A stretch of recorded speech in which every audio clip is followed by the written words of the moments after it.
ഋഷിവര്യ, ഭക്ഷണം തയ്യാറാണ്. വന്നാലും.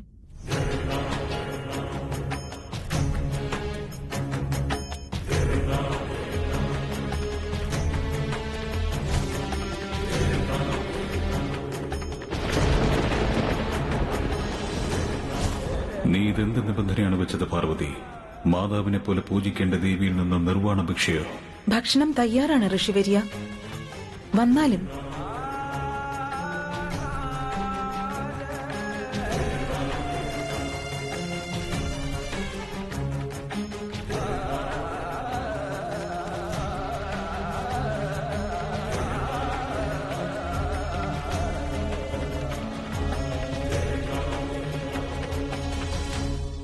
ദേവി,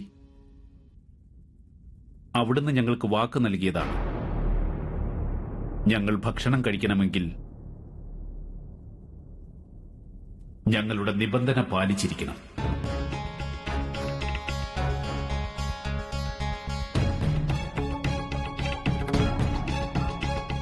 ആവശ്യം അറിയിച്ചാലും.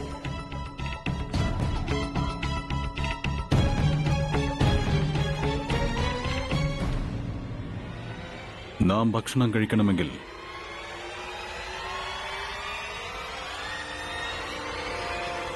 അവിടുന്ന് നിർവ്വാണ ഭിക്ഷ നൽകേണ്ടതാണ്.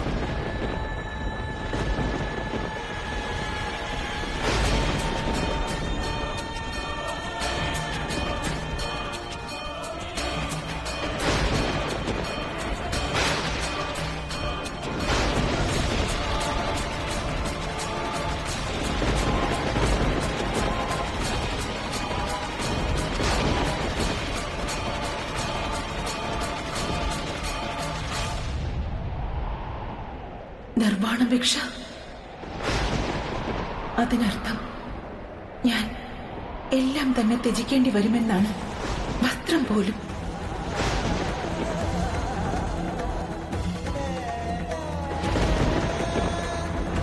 എന്റെ ഭഗവാൻ എന്നോട് നിർവ്വാണ ഭിക്ഷ ചോദിക്കുകയാണോ? ത്രിമൂർത്തികൾ അങ്ങനെ ആഗ്രഹിക്കുന്നുവോ?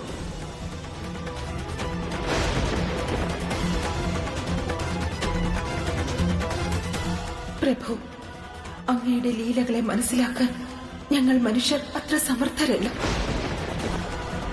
മഹാസതിയുടെ രൂപത്തിൽ തപം കൊണ്ടും ഭക്തി കൊണ്ടും എന്തൊക്കെയാണോ ഞാൻ പ്രാപ്തമാക്കിയത്, അതിനെയെല്ലാം സാക്ഷി നിർത്തി നിർവ്വാണ ഭിക്ഷയ്ക്ക് തയ്യാറാണ്.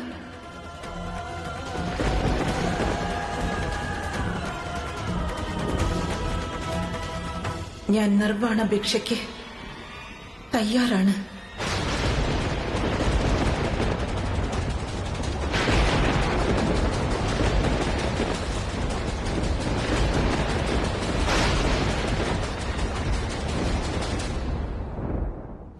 ഞാൻ നിർവ്വാണ ഭിക്ഷ നൽകുന്നതാണ്.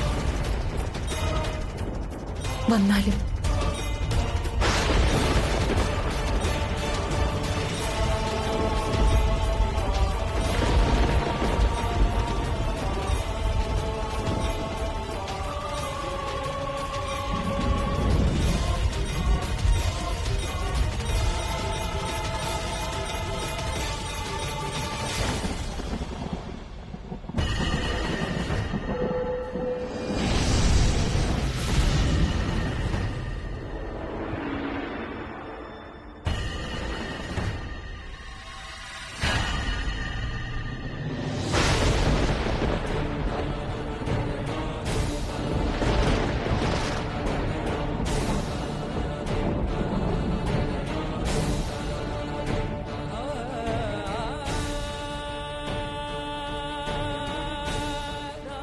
ഞാൻ പറഞ്ഞ വാക്ക് തീർച്ചയായും പൂർത്തീകരിക്കുന്നതാണ്.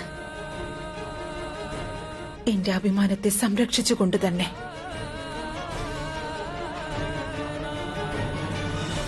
ഇത് മഹാസതി അനസൂയയുടെ ആശ്രമമാണ്. ഇവിടെ നിന്ന് ഒരു യാചകനും വിശന്ന് തിരികെ പോകാൻ പാടില്ല.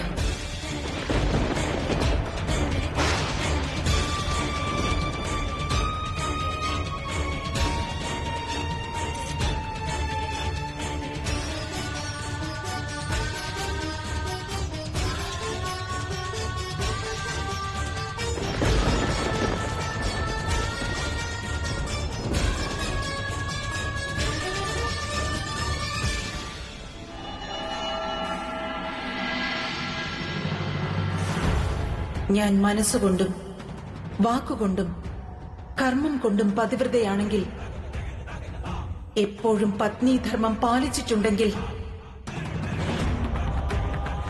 നിങ്ങൾ ത്രിമൂർത്തികൾ തപസ്സിന്റെ പ്രഭാവത്താൽ കൈക്കുഞ്ഞുങ്ങളായി മാറേണ്ടതാണ്.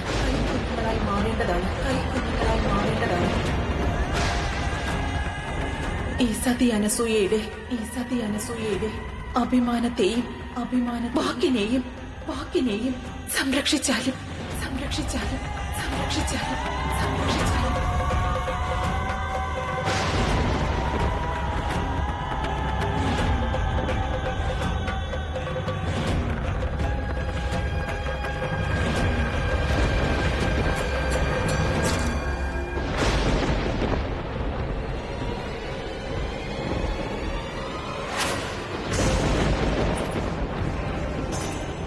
കൈലാസത്തിൽ അന്ധകാരം.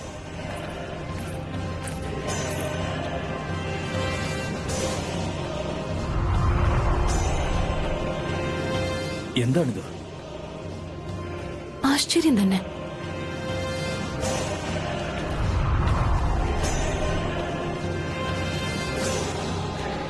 അസമയത്ത് അന്ധകാരം. തീർച്ചയായും ഇതെന്തോ ദുസ്സൂചന തന്നെയാണ്.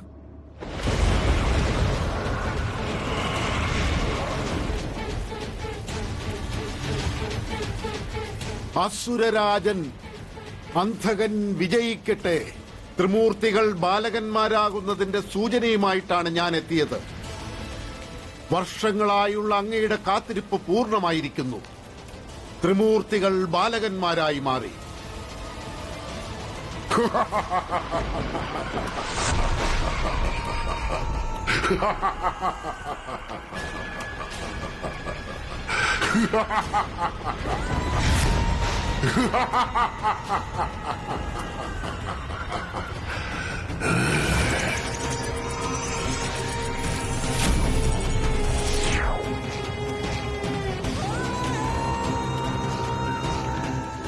ക്ഷമിച്ചാലും അസുരരാജൻ, ഞാൻ ശുഭസന്ദേശവുമായി അല്ലേ വന്നത്? വിഡ്ഢി, അന്ധകാരത്തെ തിരിച്ചറിയാൻ പോലും നിനക്കായില്ലേ? നീ എന്താണ് പറഞ്ഞത്? ആ ത്രിമൂർത്തികൾ ബാലകന്മാരായെന്നോ? നമ്മുടെ ശത്രു ശിവൻ ബാലകനായി മാറിയെന്നോ? ഉറപ്പായും ഇത് ശുഭവാർത്ത തന്നെയാണ് ദണ്ഡപാണി. പക്ഷേ ഇത് അപൂർണമായൊരു വാർത്തയാണ്. ഇങ്ങനെയുള്ള അപൂർണമായ വാർത്തകൾക്ക് ഇത്രയും പ്രസന്നതയോ? പക്ഷേ അസുരരാജൻ, ഇത് സത്യമാണ്. എങ്കിൽ പോകൂ, പോയി നിന്റെ ദൃഷ്ടിദോഷം പകർന്നാലും ബാലകന്മാരായ ആ ത്രിമൂർത്തികളിൽ. കാരണം എനിക്ക് വ്യക്തമായി അറിയാം, ഒരു തവണ ആ ബാലശിവൻ പരാജയപ്പെടുകയാണെങ്കിൽ എങ്കിൽ ഒരു പുതിയ അന്ധകാര യുഗത്തിന് ആരംഭം കുറിക്കും. അന്ധകാരത്തിന് വികാസം സംഭവിക്കും. വികാസം.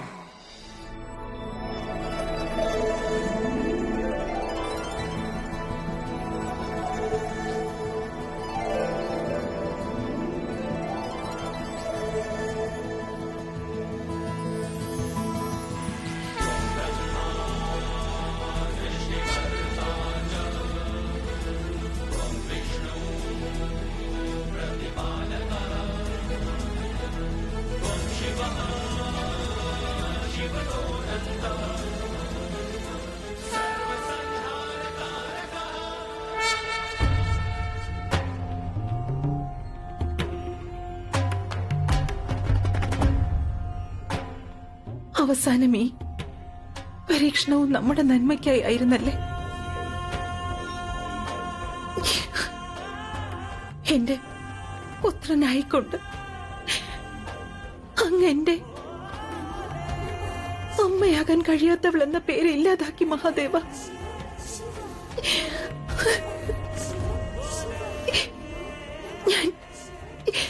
ഞാൻ എങ്ങനെയാണ് അങ്ങയുടെ ഈ ബാലരൂപത്തോട് നന്ദി പറയേണ്ടത് മഹാദേവ?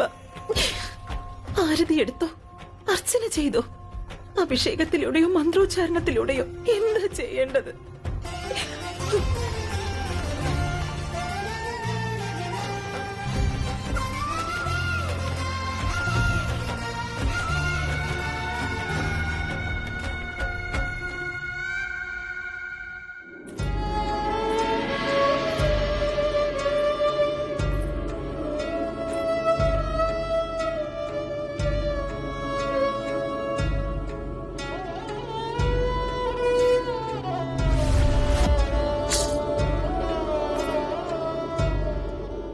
ത്രിദേവിമാർക്ക് പ്രണാമം.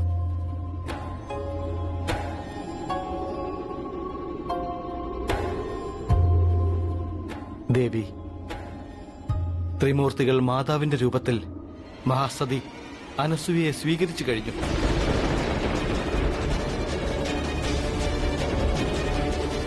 അവർ മൂവരും ഇനി തിരികെ വരികയില്ല.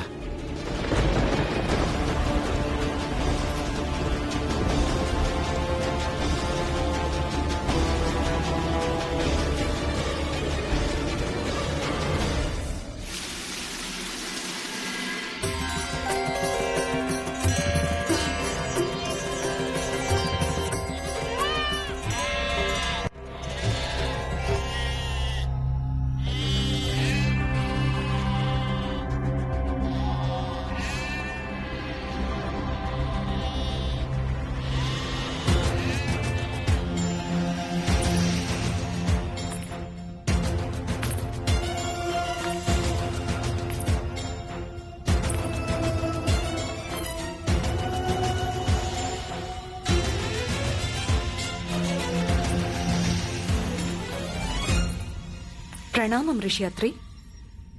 പ്രണാമം ദേവി അനസൂയ. ദേവി ഇന്ദ്രാണി, നമ്മുടെ പുത്രന്മാരുടെ ജന്മോത്സവമായി ഇന്ന് ഈ അജങ്ങളുമായി ഇവിടേക്ക് വന്നതിന്റെ ഉദ്ദേശം എന്താണ്? ഈ അജങ്ങളെ അങ്ങയുടെ സന്താനങ്ങളുടെ പോഷണത്തിനായാണ് കൊണ്ടുവന്നിരിക്കുന്നത് ഋഷിയാത്രി. ഇതെന്ത് അർത്ഥശൂന്യമായ കാര്യമാണ് പറയുന്നത്? അർത്ഥപൂർണമായ കാര്യങ്ങളെ അർത്ഥശൂന്യമെന്ന് പറയാതിരിക്കൂ ഋഷിയാത്രി. ഈ അജങ്ങൾ അങ്ങയുടെ സന്താനങ്ങൾക്ക് ആവശ്യമായി വരുന്നതാണ്. ദേവി അനസൂയ, അവിടുന്ന് ഇവർക്ക് ഇതിനോടകം എത്ര തവണ ഭക്ഷണം നൽകി?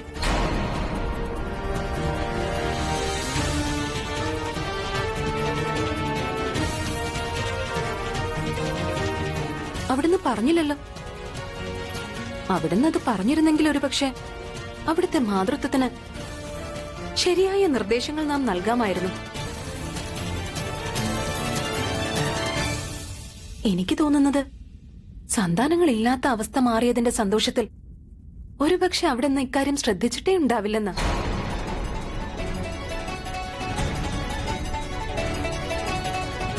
ഒരു മാതാവിനെ ഇതൊന്നും ഓർമ്മിപ്പിക്കേണ്ട ആവശ്യം പോലും ഉണ്ടാകാറില്ല. കാരണം മാതാവാകുമ്പോൾ തന്നെ ഒരു സ്ത്രീക്ക് സ്വയം എല്ലാ ഘടകങ്ങളും ഉണ്ടാകേണ്ടതാണ്. ജീവനീയം, വാത്സല്യം, അങ്ങനെ എല്ലാം തന്നെ. ഒരു മാതാവ് 9 മാസം സ്വന്തം ശിശുവിനെ ഗർഭത്തിൽ വഹിക്കുന്നു. പക്ഷേ ദുർഭാഗ്യവശാൽ ദേവി അനസൂയയ്ക്ക് അങ്ങനെയൊന്നും സംഭവിച്ചിട്ടേയില്ല.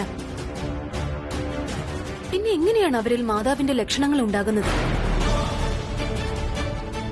എങ്ങനെയാണ് അവർക്ക് സ്വന്തം സന്താനങ്ങളുടെ ആവശ്യങ്ങൾ മനസ്സിലാകുന്നത്? അതുകൊണ്ട് തന്നെ ഇവർ ഇതുവരെ തന്റെ സന്താനങ്ങൾക്ക് ഭക്ഷണമേ നൽകിയില്ല. ദേവി അനസൂയ, ഇപ്പോൾ സ്വന്തം അയോഗ്യതയെ സ്വീകരിച്ചാലും എന്നിട്ട് ത്രിമൂർത്തികളെ മുക്തരാക്കിയാലും അത് തന്നെയാണ് ഏവർക്കും നല്ലത്. ത്രിമൂർത്തികൾക്കും അതുപോലെ മുഴുവൻ പ്രപഞ്ചത്തിനും. ദേവി ഇന്ദ്രാണി, അവിടുത്തെ ഈ മനസ്സിന്റെ ഭ്രമത്തിന് എന്റെ പക്കൽ ഒരു പ്രതിവിധിയുമില്ല. അവിടുന്ന് മറന്നിരിക്കുന്നു.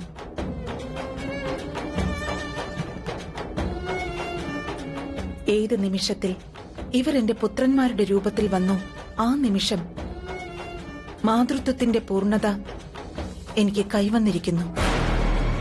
എന്റെ പുത്രന്മാർ സംഘർഷവും സങ്കടവും നിറഞ്ഞ ജീവിതമല്ല, സ്വസ്ഥമായ ജീവിതം ജീവിക്കും.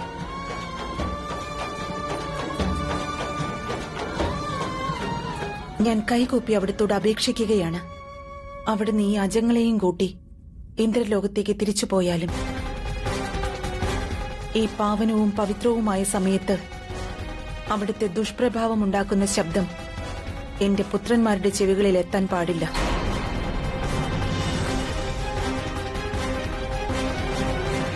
ഈ അപമാനത്തിന്റെ വില അവിടുന്ന് നൽകേണ്ടി വരും ദേവി അനസൂയ.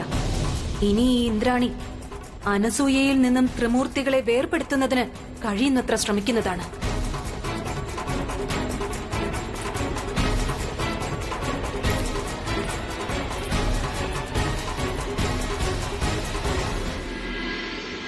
ഇവിടെ ശിവൻ സ്വന്തം തത്വങ്ങളെ ത്യജിച്ചിരിക്കുകയാണ്. അതുപോലെ വിഷ്ണുലോകത്തിൽ വിഷ്ണുവും ബ്രഹ്മലോകത്ത് ബ്രഹ്മദേവനുമില്ല. എല്ലാത്തിനും കാരണം ഞാനാണ് തെറ്റുകാരി. ഞാൻ തന്നെയാണ് അപരാധം ചെയ്തത്. ഞാൻ നിർവാണ ഭിക്ഷ എന്ന നിബന്ധന വെച്ചില്ലായിരുന്നുവെങ്കിൽ ത്രിമൂർത്തികൾ സ്വന്തം തത്വങ്ങളെ മറന്ന് ഭൂലോകത്തേക്ക് പോകില്ലായിരുന്നു. അവർക്ക് ബാലകരാകേണ്ടി വരില്ലായിരുന്നു. ഞാൻ നിങ്ങൾ രണ്ടുപേരോടും ക്ഷമ ചോദിക്കുകയാണ്. ഇല്ല സഹോദരി പാർവതി, ഈ പരിതസ്ഥിതിക്ക് അവിടുന്ന് മാത്രമല്ല ഉത്തരവാദി, ഞങ്ങളുമാണ്. അതേ സഹോദരി, നമ്മൾ 3 പേരും ഉത്തരവാദികളാണ്, നീ മാത്രമല്ല. നമ്മൾ കുറ്റബോധം ഒഴിവാക്കി ധൈര്യപൂർവം അവരെ കാത്തിരിക്കുകയാണ് വേണ്ടത്. എനിക്ക് തോന്നുന്നത് കാത്തിരിക്കാതെ കണ്ടുപിടിക്കണമെന്നാണ്. കണ്ടുപിടിക്കാനോ? നമ്മൾ 3 പേരും സതി അനസൂയയുടെ ആശ്രമത്തിൽ ചെന്ന് നമ്മുടെ പതിമാരെ തിരികെ കിട്ടാൻ യാചിക്കണമെന്നാണ്. പക്ഷെ ലോഹം കൊണ്ടുള്ള കടല പാകം ചെയ്തതുപോലെ വീണ്ടും നമ്മളെ അപമാനിച്ചാലോ?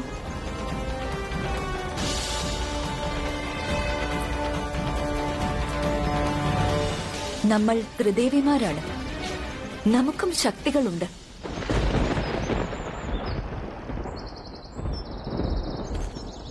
ഞാൻ ധ്യാനത്തിനായി ഇവിടേക്ക് വന്നത് എന്തായാലും നന്നായി. 3 ദേവിമാരുടെയും മനസ്സിൽ എന്താണെന്ന് മനസ്സിലാക്കാൻ സാധിച്ചു. ഇനി ഞാൻ ശ്രദ്ധയോടെ ഇരിക്കേണ്ടതുണ്ട്. കാരണം അവരൊരിക്കലും അറിയാൻ പാടില്ല ഈ സംഭവങ്ങൾക്കെല്ലാം കാരണക്കാരൻ ഞാനാണെന്ന്. അറിഞ്ഞാൽ ഈ 3 ദേവിമാരുടെയും ക്രോധത്തിന് ഞാൻ ഇരയാകുന്നതാണ്. എനിക്ക് അതിൽ നിന്നും രക്ഷപ്പെടാനായി ഒരു ഉപായം കണ്ടെത്തേണ്ടതുണ്ട്.